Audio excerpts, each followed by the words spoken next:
দর্শক, কৃষি বিশ্ববিদ্যালয়ের পরিস্থিতি জানাতে সরাসরি যোগ দিচ্ছেন সহকর্মী ইলিয়াস আহমেদ। ইলিয়াস, সব শিক্ষার্থী হল ছেড়েছেন কিনা আর ক্যাম্পাসের সার্বিক চিত্র আমাদের জানাবেন।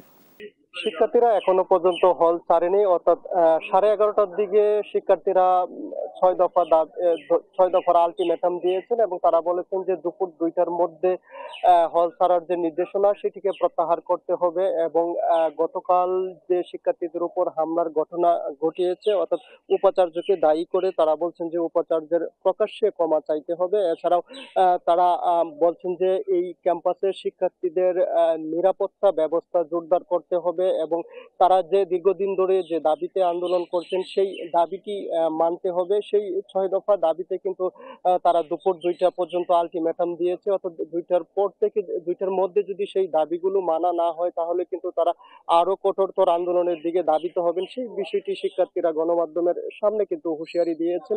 কিছুক্ষণ আগেই তারা কিন্তু এই প্রশাসনিক ভবনের সামনে আমতলা আর মোড়ে কিন্তু তারা অবস্থান নিয়ে শিক্ষার্থীরা তাদের এই আলটিমেটাম দিয়েছেন। এখন কিন্তু তারা প্রত্যেকে কিন্তু হলে চলে গেছেন এবং কিছুক্ষণ পর আবারও শিক্ষার্থীরা জড়ো হবেন এবং বিক্ষোভ কর্মসূচি করবেন, অর্থাৎ তাদের যে আন্দোলন কর্মসূচি রয়েছে সেটিকে কিন্তু অব্যাহত রাখবেন বলে আমাদেরকে জানিয়েছেন। অর্থাৎ আমরা এই বিষয়টি নিয়ে প্রশাসন, অর্থাৎ বিশ্ববিদ্যালয়ের প্রশাসনের সঙ্গেও কথা বলেছিলাম। তারা বলছেন যে কিছু কিছু শিক্ষার্থী তাদের নির্দেশনা মেনেছে এবং অধিকাংশ শিক্ষার্থী কিন্তু তাদের নির্দেশনা মানেননি, অর্থাৎ সেই বিষয়টি নিয়ে তারা নিজেদের মধ্যে চিন্তা ভাবনা করছেন। অর্থাৎ সেই বিষয়ে তারা কি করবেন সেই বিষয়টি কিন্তু তারা দেখছেন। অর্থাৎ তারাও বলছেন যে তাদের বিষয়ে প্রয়োজনীয় ব্যবস্থা কিন্তু নিবেন, সেই প্রশাসন থেকে বলা হয়েছে। অর্থাৎ শিক্ষার্থীরা বলছেন তাদের যে 6 দফা আলটিমেটাম তারা দিয়েছেন, অর্থাৎ সেই দাবিগুলো যদি অচিরেই না মানা হয় তাহলে তারা কিন্তু আরো কঠোর আন্দোলনের দিকে ধাবিত হবেন।